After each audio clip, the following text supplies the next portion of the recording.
KineMaster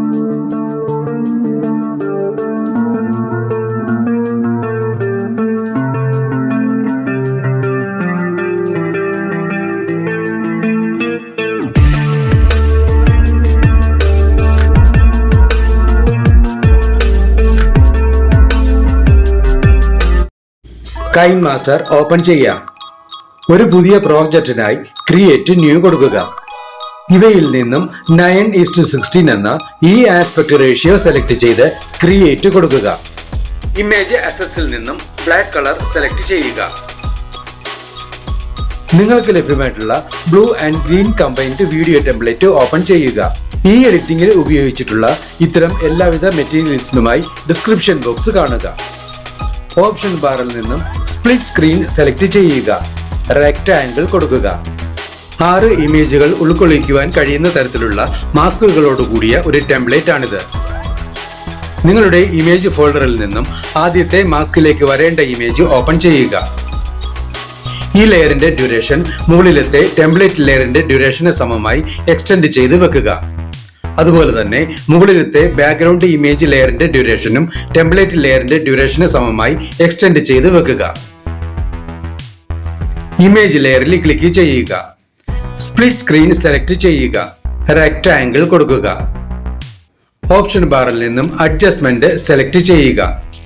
saturation ഇവിടെ click ചെയ്ത് ഇമേജിന്റെ സാച്ചുറേഷൻ ലെവൽ മാക്സിമം കുറച്ചു വെക്കുക. ടെംപ്ലേറ്റ് ലെയറിൽ ക്ലിക്ക് ചെയ്യുക.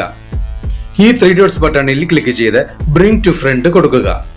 കർസർ പതിയെ മുന്നോട്ട് മൂവ് ചെയ്യിച്ച് ടെംപ്ലേറ്റിലെ ബ്ലൂ സ്ക്രീൻ മാത്രമായി വരുന്ന ഭാഗത്തായി നിർത്തുക. ഇമേജ് ലെയറിൽ ക്ലിക്ക് ചെയ്യുക. ട്രിം ഓർ സ്പ്ലിറ്റ് സെലക്ട് ചെയ്യുക. സ്പ്ലിറ്റ് കൊടുക്കുക. റീപ്ലേസ് ബട്ടണിൽ ക്ലിക്ക് ചെയ്യുക. നിങ്ങളുടെ ഇമേജ് ഫോൾഡറിൽ നിന്നും രണ്ടാമതായി വരേണ്ട ഇമേജ് സെലക്ട് ചെയ്യുക. ഇമേജ് റീപ്ലേസ്ഡ് ആയിട്ടുണ്ട്. കർസർ വീണ്ടും മുന്നോട്ട് മൂവ് ചെയ്യിച്ച് ബ്ലൂ സ്ക്രീൻ മാത്രമായി വരുന്ന പോയിന്റിൽ നിർത്തുക. ഇമേജ് ലെയറിൽ ക്ലിക്ക് ചെയ്യുക. ട്രിം ഓർ സ്പ്ലിറ്റ് സെലക്ട് ചെയ്യുക. സ്പ്ലിറ്റ് കൊടുക്കുക. റീപ്ലേസ് ബട്ടണിൽ ക്ലിക്ക് ചെയ്യുക. നിങ്ങളുടെ ഇമേജ് ഫോൾഡറിൽ നിന്നും അടുത്തതായി വരേണ്ട ഇമേജ് സെലക്ട് ചെയ്യുക. ഇമേജ് റീപ്ലേസ്ഡ് ആയിട്ടുണ്ട്. ഈ രീതിയിൽ എല്ലാ മാസ്കുകളിലേക്കും വേണ്ട ഇമേജുകളും റീപ്ലേസ് ചെയ്ത് വെക്കുക.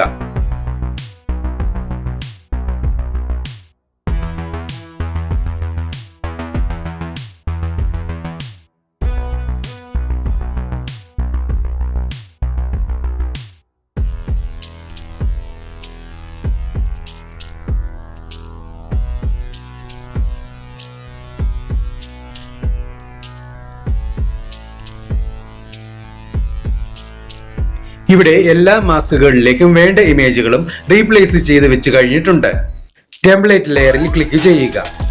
ഓപ്ഷൻ ബാറിൽ നിന്നും ക്രോമ കീ സെലക്ട് ചെയ്യുക. ഇവിടെ ക്ലിക്ക് ചെയ്ത് ക്രോമ ഫങ്ഷൻസ് എനേബിൾ ചെയ്യുക. കീ കളർ ഇവിടെ ബ്ലൂ കളർ തന്നെയാണ് സെലക്ട് ആയി കിടക്കുന്നത്. അതുകൊണ്ട് തന്നെ ടെംപ്ലേറ്റിലെ ബ്ലൂ കളർ നമുക്ക് വേണ്ട വിധം പൂർണ്ണമായും ഇല്ലാതെയായിട്ടുണ്ട്. ഈ പ്രോജക്റ്റ് എക്സ്പോർട്ട് ചെയ്യുന്നതിനായി ഇവിടെ ക്ലിക്ക് ചെയ്യുക. സേവ് ആസ് വീഡിയോ കൊടുക്കുക. എക്സ്പോർട്ടിംഗ് കഴിഞ്ഞിട്ടുണ്ട്.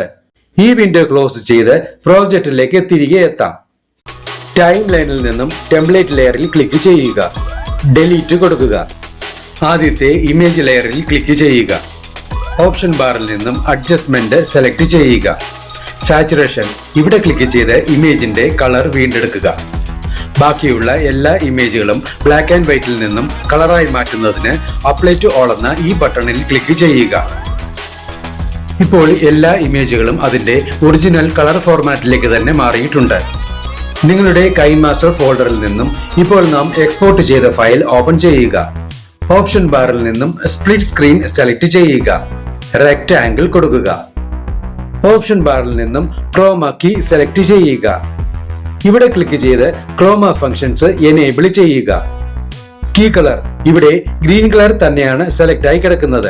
അതുകൊണ്ട് തന്നെ ടെംപ്ലേറ്റിലെ ഗ്രീൻ കളർ നമുക്ക് വേണ്ട വിധം പൂർണ്ണമായും ഇല്ലാതെയായിട്ടുണ്ട്. നിങ്ങൾക്ക് ലഭ്യമായിട്ടുള്ള പാർട്ടിക്കിൾ വീഡിയോ ടെംപ്ലേറ്റ് ഓപ്പൺ ചെയ്യുക. ഓപ്ഷൻ ബാറിൽ നിന്നും സ്പ്ലിറ്റ് സ്ക്രീൻ സെലക്ട് ചെയ്യുക. റെക്ടാങ്കിൾ കൊടുക്കുക. ഓപ്ഷൻ ബാറിൽ നിന്നും ബ്ലെൻഡിംഗ് സെലക്ട് ചെയ്യുക. ഇവയിൽ നിന്നും ബ്ലെൻഡിംഗ് ഒപ്പാസിറ്റിയായി സ്ക്രീൻ സെലക്ട് ചെയ്യുക. നിങ്ങൾക്ക് ലഭ്യമായിട്ടുള്ള ബോർഡർ ലൈൻ ഇമേജ് ഓപ്പൺ ചെയ്യുക. സ്പ്ലിറ്റ് സ്ക്രീൻ സെലക്ട് ചെയ്യുക. റെക്ടാംഗിൾ കൊടുക്കുക. ഈ ലെയറിന്റെ ഡ്യൂറേഷൻ വീഡിയോ ലെയറിന്റെ ഡ്യൂറേഷന് അനുസൃതമായി എക്സ്റ്റെൻഡ് ചെയ്ത് വെക്കുക. ഈ ഓഡിയോ ഓപ്ഷനിൽ ക്ലിക്ക് ചെയ്ത് വീഡിയോയ്ക്ക് അനുയോജ്യമായ ഒരു ബാക്ക്ഗ്രൗണ്ട് മ്യൂസിക് സെലക്ട് ചെയ്യുക. ഇവിടെ നമുക്ക് ഈ മ്യൂസിക് സെലക്ട് ചെയ്യാം. ഈ പ്ലസ് സിംബലിൽ ക്ലിക്ക് ചെയ്ത് സെലക്ട് ചെയ്ത മ്യൂസിക് ടൈം ലൈനിലേക്ക് ആഡ് ചെയ്യുക. ടൈം ലൈനിലുള്ള എല്ലാ ലെയറുകളുടെയും ഡ്യൂറേഷൻ ഒരുപോലെ തന്നെ ആയിരിക്കുവാൻ ശ്രദ്ധിക്കുക. ടൈം ലൈനിന് മുന്നിലെത്തി വീഡിയോ പ്ലേ ചെയ്ത് നോക്കി ആവശ്യമെങ്കിൽ വേണ്ട മാറ്റങ്ങൾ വരുത്തുക. ഈ വീഡിയോ നിങ്ങൾക്ക് ഇഷ്ടപ്പെട്ടുവെങ്കിൽ ലൈക്ക് ചെയ്യുക, ഷെയർ ചെയ്യുക, കമന്റ് ചെയ്യുക. ഒപ്പം കൂടുതൽ വീഡിയോകൾക്കായി സബ്സ്ക്രൈബ് ചെയ്യുവാനും മറക്കരുതേ എന്ന് പ്രത്യേകം ഓർമ്മിപ്പിക്കുന്നു.